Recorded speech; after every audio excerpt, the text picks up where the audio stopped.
Good morning students.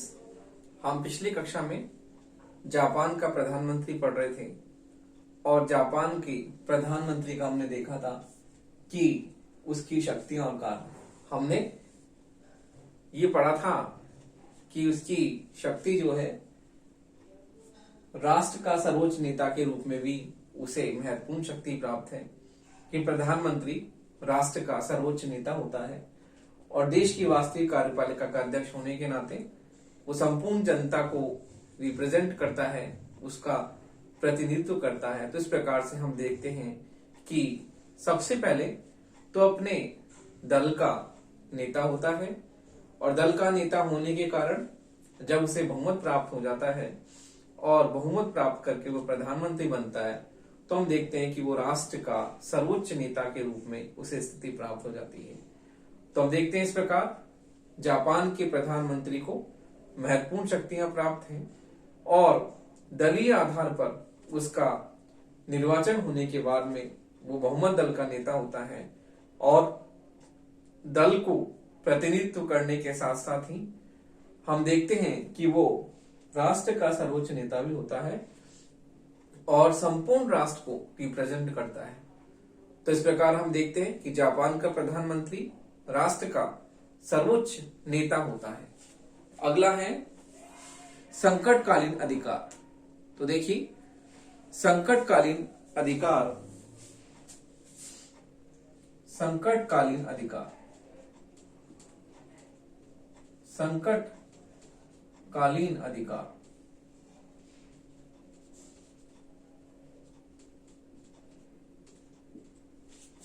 तो देखिए जापानी संविधान में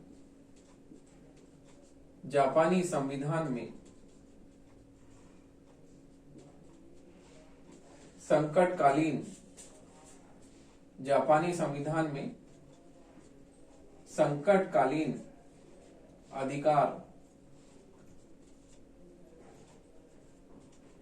जापानी संविधान में संकटकालीन अधिकार व शक्तियां, अधिकार व शक्तियां मंत्रिमंडल में निहित है, मंत्रिमंडल में निहित है, मंत्रिमंडल में निहित है, जो कि जापान की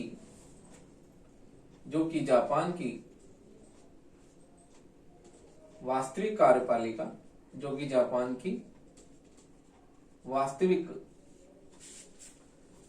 जो कि जापान की वास्तविक कार्यपालिका है, जापान की वास्तविक कार्यपालिका है, कार्यपालिका है। व्यवहार में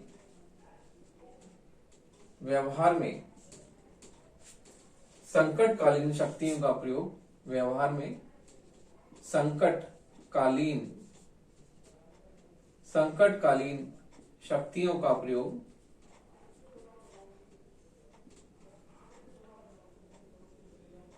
व्यवहार में संकटकालीन शक्तियों का प्रयोग प्रधानमंत्री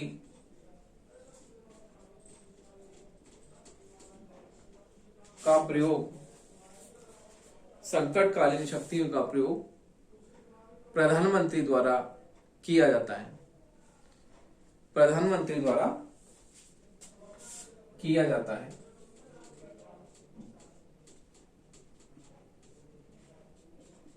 किया जाता है क्योंकि वह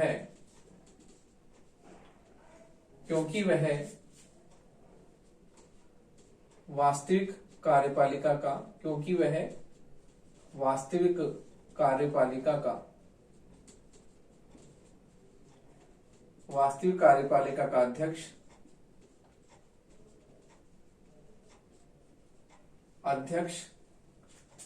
होता है।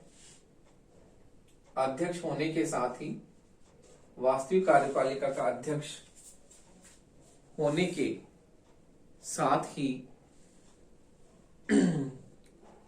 वास्तविक कार्यपालिका का अध्यक्ष वास्तविक कार्यपालिका का अध्यक्ष होने के साथ ही मंत्रिमंडल का अध्यक्ष मंत्रिमंडल का अध्यक्ष एवं सर्वे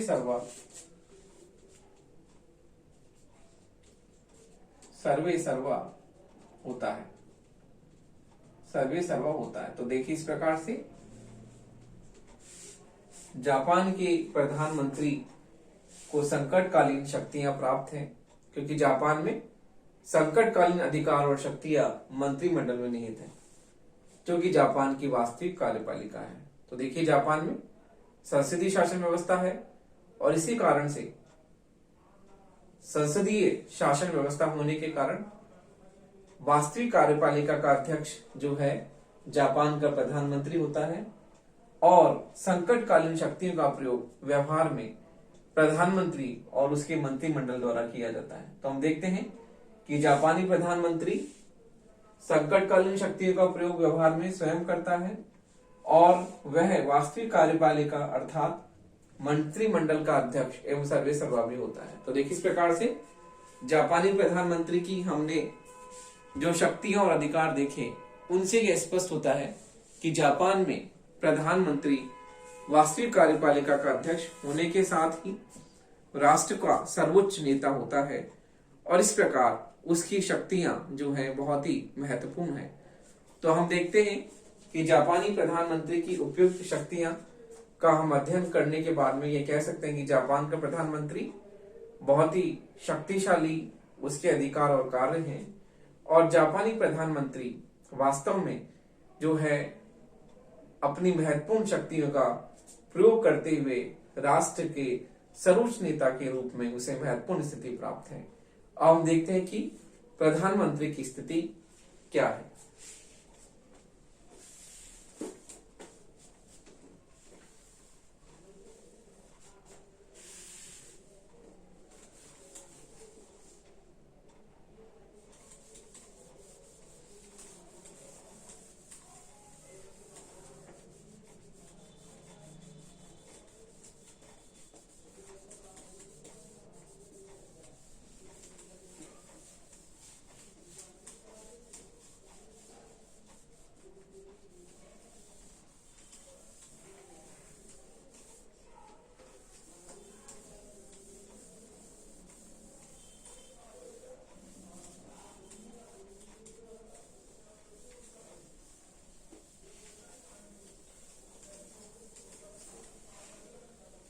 तो देखिए, प्रधानमंत्री की स्थिति।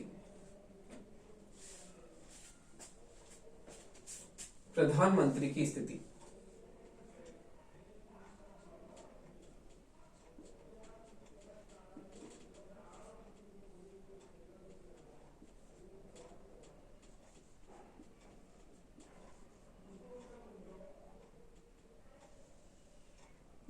देखिए, प्रधानमंत्री को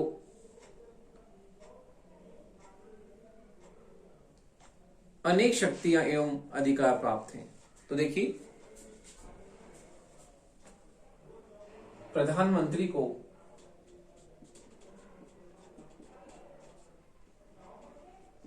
अनेक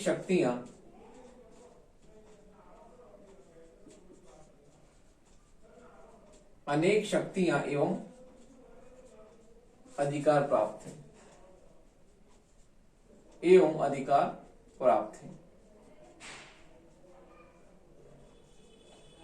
अधिकार प्राप्त है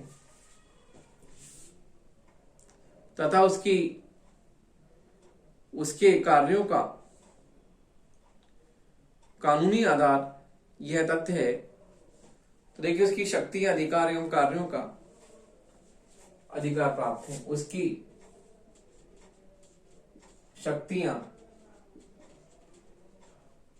शक्तियां अधिकार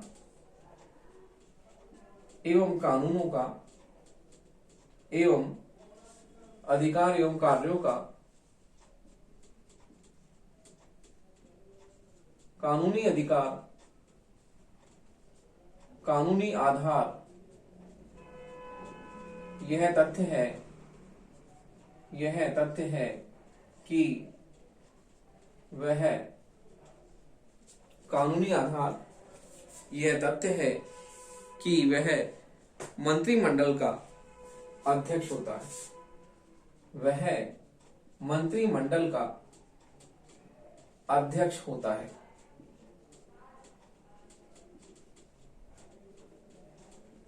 मंत्रिमंडल का अध्यक्ष होता है तथा इस रूप में मंत्रिमंडल के निर्माण संचालन इस रूप में वह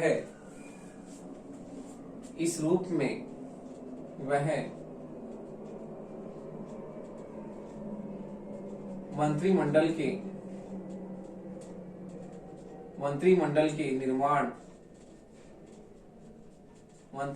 निर्माण संचालन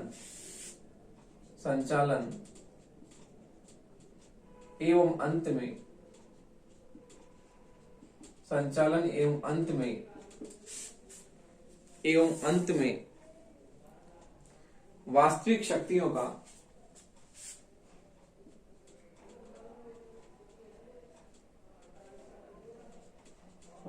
शक्तियों का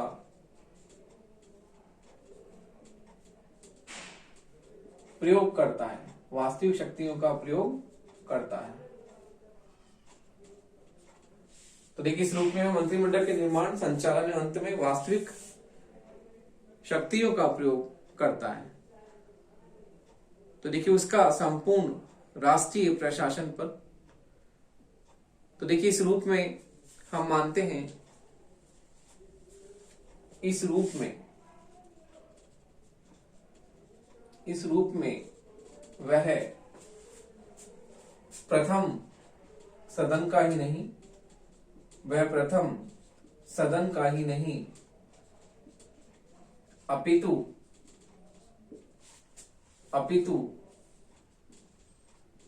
मंत्रिमंडल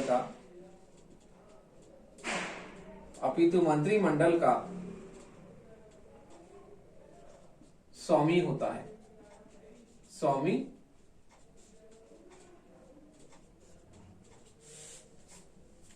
मंत्रिमंडल का स्वामी होता है। तो देखिए उसका संपूर्ण राष्ट्रीय प्रशासन पर नियंत्रण होता है। उसका संपूर्ण राष्ट्रीय प्रशासन पर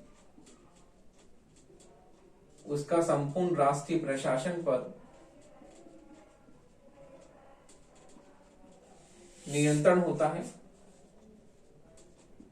संपूर्ण राष्ट्रीय प्रशासन पर नियंत्रण होता है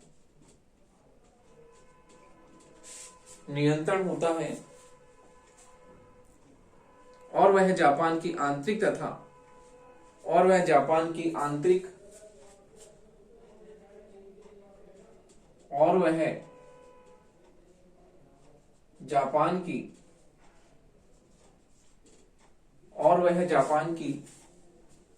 आंतरिक तथा विदेश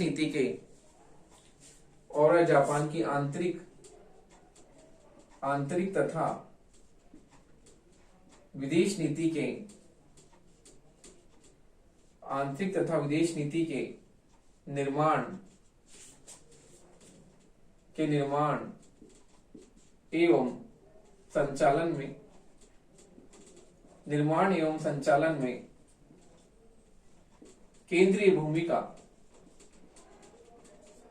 एवं संचालन में केंद्रीय भूमिका निभाता है।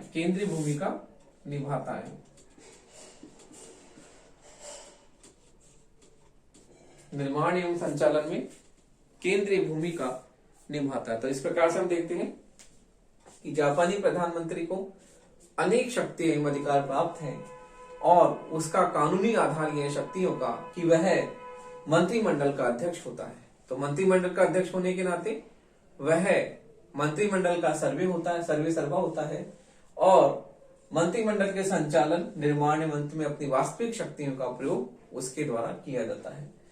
इस रूप में वह मंत्रिमंडल का स्वामी होता है और संपूर्ण राष्ट्रीय प्रशासन पर उसका नियंत्रण होता है वह जापान की आंतरिक तथा विदेश नीति के निर्माण के संचालन में भी अपनी केंद्रीय भूमिका निभाता है।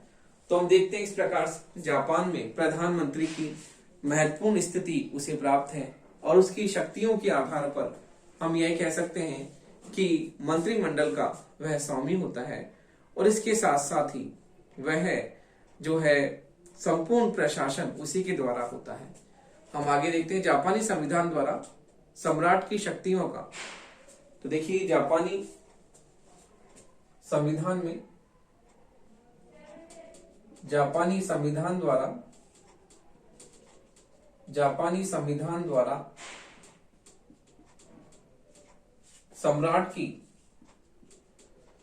सम्राट की शक्तियों का जापानी संविधान द्वारा सम्राट की शक्तियों का अंत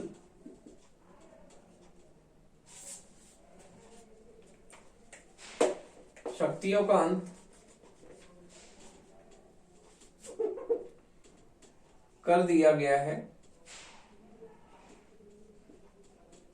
गया है। जापानी सम्राट की शक्तियों का अंत कर दिया गया है और उसकी समस्त कार्यपालिका शक्तियां, तो देखिए उसकी समस्त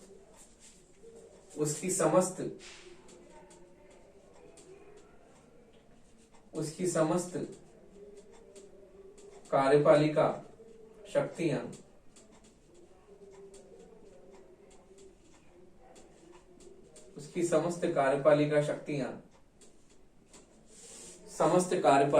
शक्तियां मंत्रिमंडल के माध्यम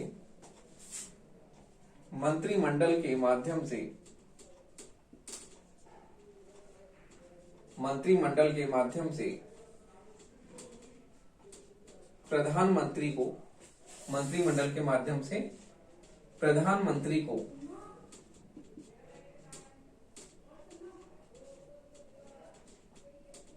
प्राप्त हो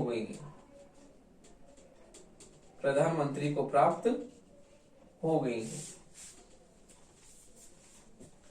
इस प्रकार कार्यपालिका क्षेत्र में प्रधानमंत्री इस प्रकार कार्यपालिका क्षेत्र में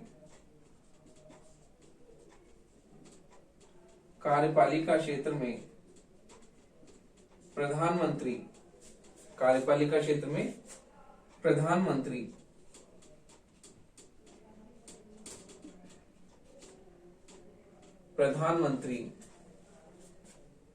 शक्तिशाली बन गया है।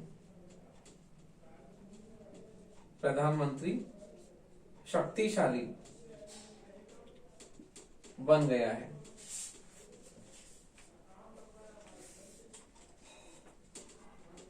शक्तिशाली बन गया है। प्रधानमंत्री शक्तिशाली बन गया है। यद्यपि सम्राट की विधायी शक्तियां डाइट को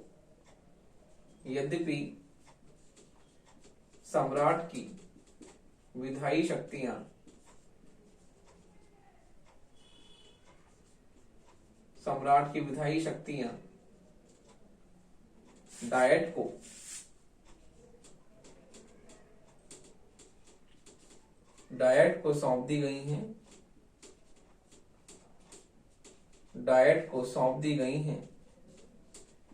यदि भी सम्राट की विधायी शक्तियां डायट को सौंप दी गई हैं, किंतु प्रधानमंत्री डायट के नेता के रूप में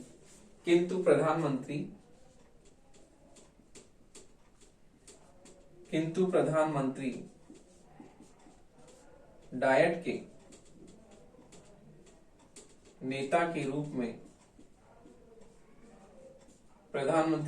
नेता के रूप में इन विधायी शक्तियों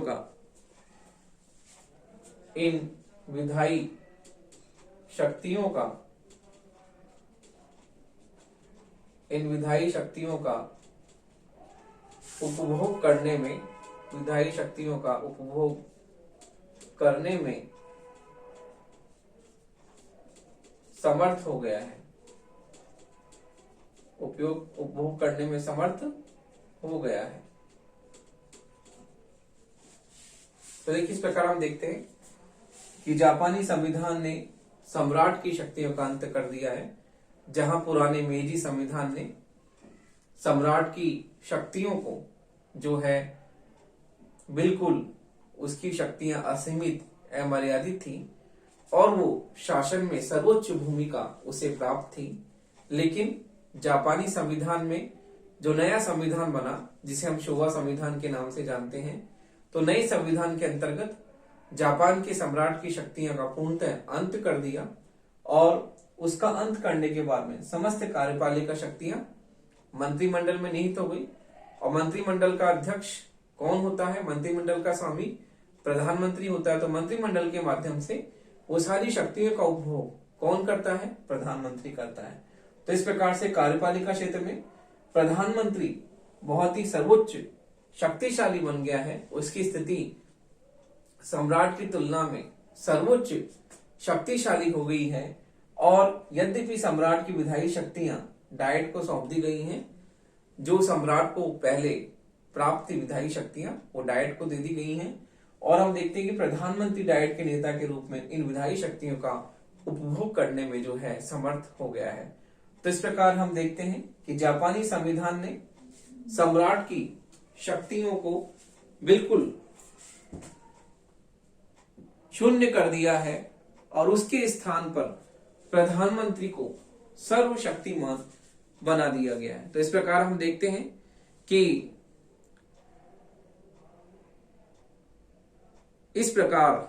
हैं कि प्रधानमंत्री की जो शक्तियां वो दिन प्रतिदिन बढ़ती जा रही है, क्योंकि वह डाइट का सदस्य है और डाइट का सदस्य होने के नाते उसे सारी शक्तियों का उपभोग वो स्वयं करता है। तो हम देखते हैं कि प्रधानमंत्री की शक्तियां दिन प्रतिदिन जापान में बढ़ती जा रही हैं और इन शक्तियों के वृद्धि के कारण क्या है? तो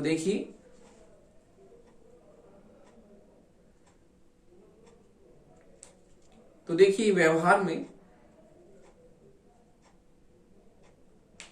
प्रधानमंत्री डाइट को नियंत्रित करता है, उसका नेतृत्व करता है, लेकिन डाइट की तुलना में उसकी शक्ति जो है दिन प्रतिदिन बढ़ती जा रही है। तो हम देखते हैं कि डाइट का नियंत्रण और निर्देशन भी प्रधानमंत्री के द्वारा ही किया जाता है। प्रधानमंत्री डाइट को नियंत्रित निर्देशित करता है और इस प्रकार हम देखते हैं कि डाइट पे भी उसका नियंत्रण जो है पूरी तरह से बना रहता है। तो हम देखते हैं कि वर्तमान में जापानी संविधान में प्रधानमंत्री की स्थिति जो है डाइट पर भी नियंत्रण की स्थिति उसे प्राप्त है। तो हम देखते हैं कि जापानी संविधान में प्रधानमंत्री को जो है डाइट से भी उसे अच्छी स्थिति प्राप्त है। तो उसकी शक्तियों में जो वृद्धि हो रही है उसके प्रमुख कारण क्या है? तो देखिए, हम देखते हैं कि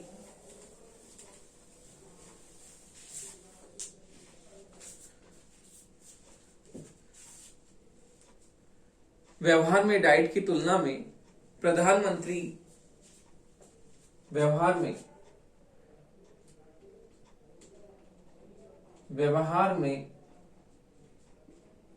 डाइट की तुलना में प्रधानमंत्री की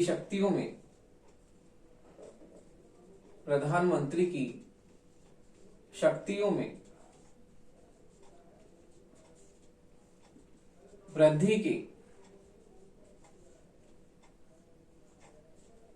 दो प्रमुख कारण हैं। शक्ति वृद्धि के दो प्रमुख कारण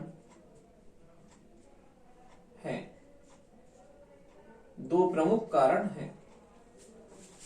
वृद्धि के दो प्रमुख कारण हैं। पहला है प्रधानमंत्री का चुनाव डाइट के दोनों सदनों द्वारा किया जाता है। प्रधानमंत्री का चुनाव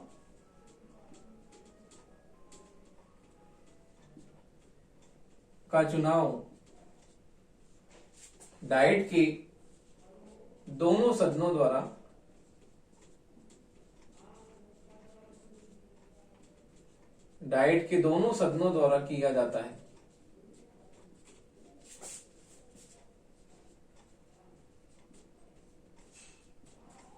डाइट के दोनों सदनों द्वारा किया जाता है। अतः डाइट के दोनों सदनों में उसका प्रभाव होता है। अतः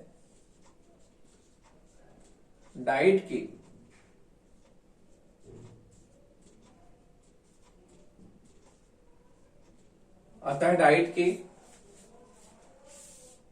दोनों सदनों में उसका प्रभाव होता है।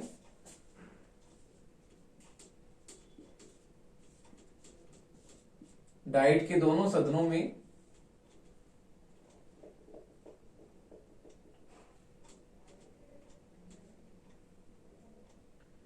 उसका प्रभाव होता है।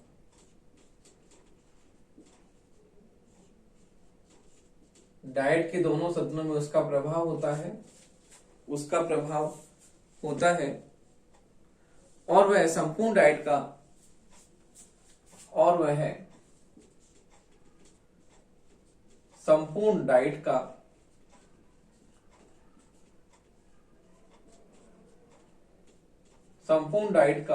नेतृत्व करने में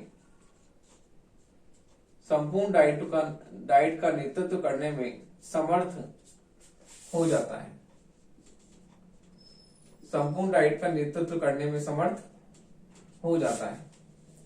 अगला है, प्रतिनिधि सदन में प्रधानमंत्री का बहुमत होता है।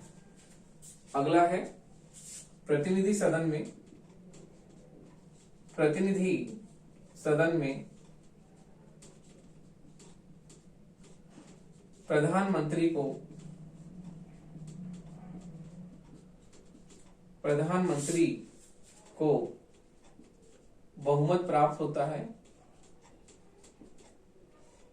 प्रधानमंत्री को बहुमत प्राप्त होता है। बहुमत प्राप्त होता है। यदि किसी विशिष्ट स्थिति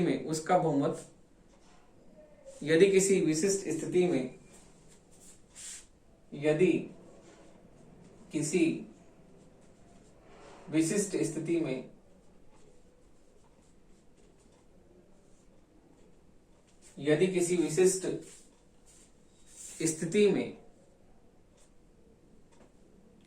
बहुमत समाप्त होने की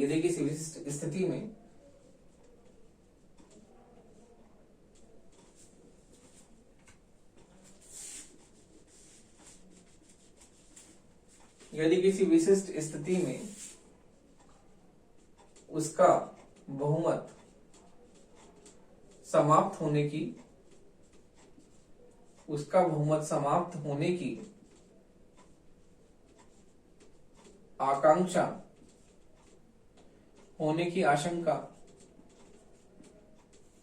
आशंका होती है। यदि किसी विशेष स्थिति में उसका बहुमत समाप्त होने की आशंका होती है तो वह इस सदन को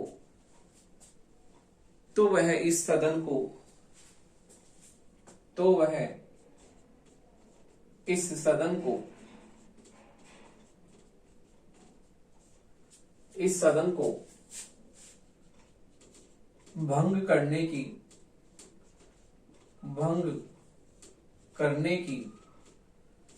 धमकी देकर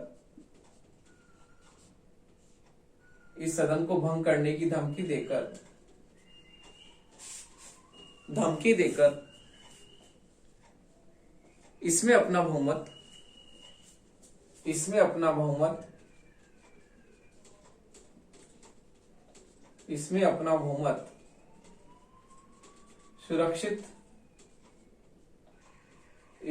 बहुमत सुरक्षित करने में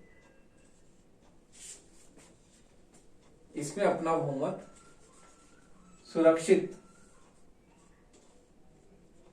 करने में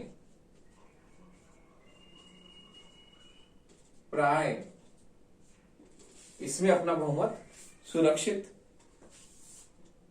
करने में प्राय सफल हो जाता है।